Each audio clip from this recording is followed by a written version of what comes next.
Peace and blessings, y'all. This corner boxing 24. Good evening, good evening. How's everyone doing this evening? Hope everybody's doing well. I'm doing pretty good on this side as always. God is great, God is good, and I can't complain. So, I came back on this evening because I wanted to talk about a subject that I didn't touch on the last couple of days, and that being from the backlash that Boots got from the fight last Saturday as the co-main event on that Tank Davis card. Um, as you know, Boots, Jaron Ennis, he won the fight against Kareem. I can't pronounce his last name, Chukaskian from the Ukraine.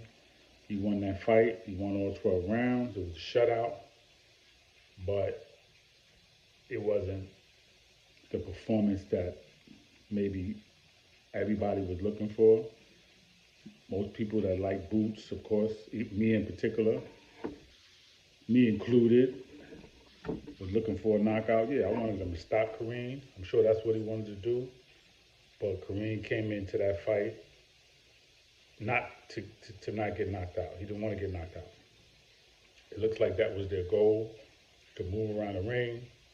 And when he looked like, he was going to slow down, or when it looked like he was going to keep going, then he might stop and throw some shots and maybe hit Boots with one or two, and then he'd get back on the bicycle and move. He's going from side to side. Now, you could call it good footwork.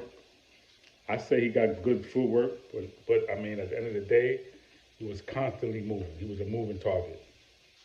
It was not like Sugar Ray Leonard when he fought Hagler, because when Sugar Ray Leonard fought Hagler, he was moving too, but he also stopped to exchange at moments in the round. You know what I mean?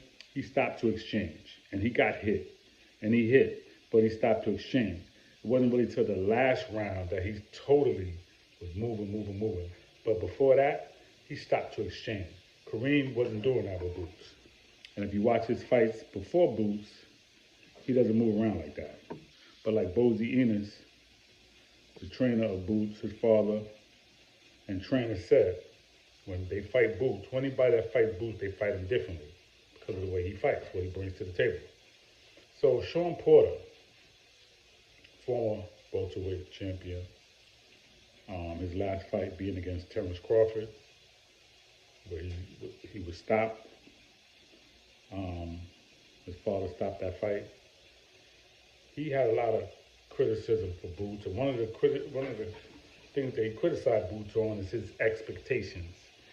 He's saying that his expectations to fight Errol Spence in particular is irrational. Or pardon me, he didn't use the word irrational. He said unrealistic. He said it's not realistic to think that he's going to fight Errol Spence. He shouldn't be calling for Errol Spence. He should be trying to fight Rashid Ellis or this one or that one. So, and when I say this one or that one, we know who I'm talking about, none other than Virgil Ortiz or Stanionis, right? Keith Thurman. But how could you say it's not realistic for a man who is the number one in each organization, the IBF in particular? Boots is ranked number one to fight Errol Spence for that IBF belt. And in the WBA and the WBC and the WBO, he's either one or two, I believe no more than three. But he's usually one or two in all those other organizations. So how is it unrealistic for a fighter who's ranked 1 and 2, no more than 3, in only one of those divisions, to not want to go after the champion? What's unrealistic about that? I don't get it. And especially with the record that he has, right? He's 28-0 with 26 knockouts. Like, what's unrealistic about that? I just don't get it. I don't get it. He wants to fight the best. He wants to go after the belts. He's hungry. He's a hungry lion. And he wants to fight Errol Spence or Terrence Crawford. There's nothing wrong with that. Now, he said, if I can't get Terrence Crawford or Errol Spence, I'll fight Thurman, I'll fight Ortiz, I'll fight Stanionis, I'll fight whoever. But those fights were turned down. Shawn Porter, Do your research. Stanley Jonas, they thought they were going to fight Stanley Jonas.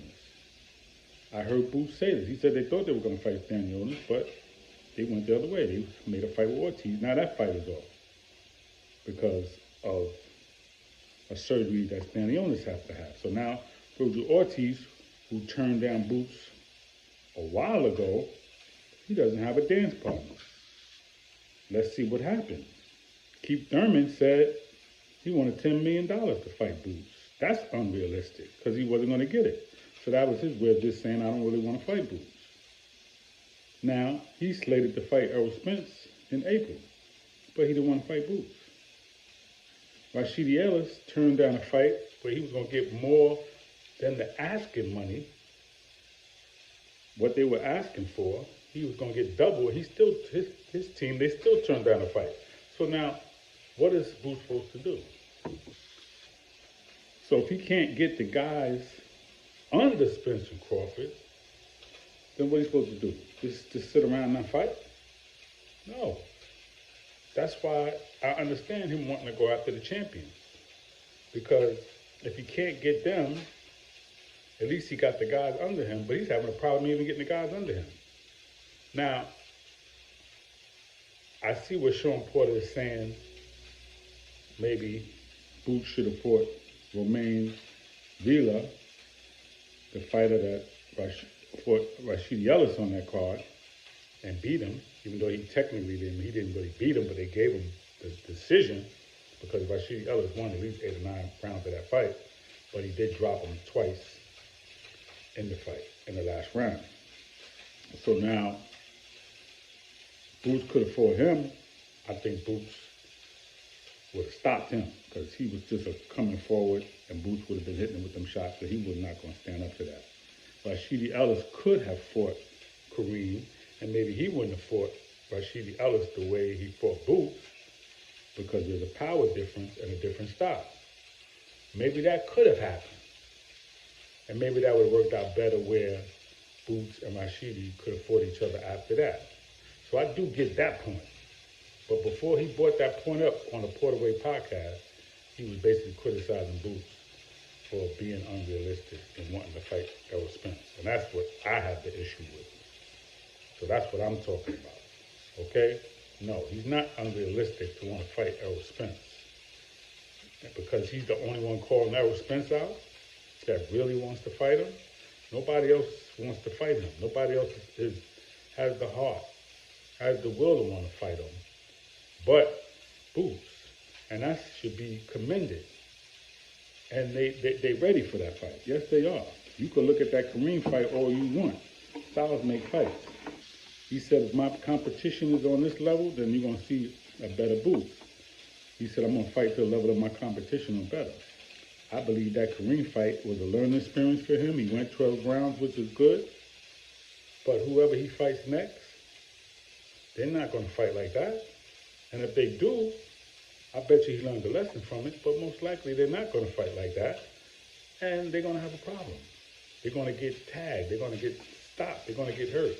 He's coming in to hurt you.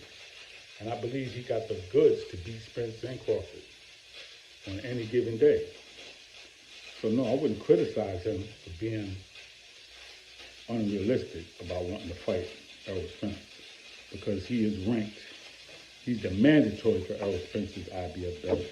And Errol Spence was given 120 days after his fight in April to fight Boots or vacate the belt.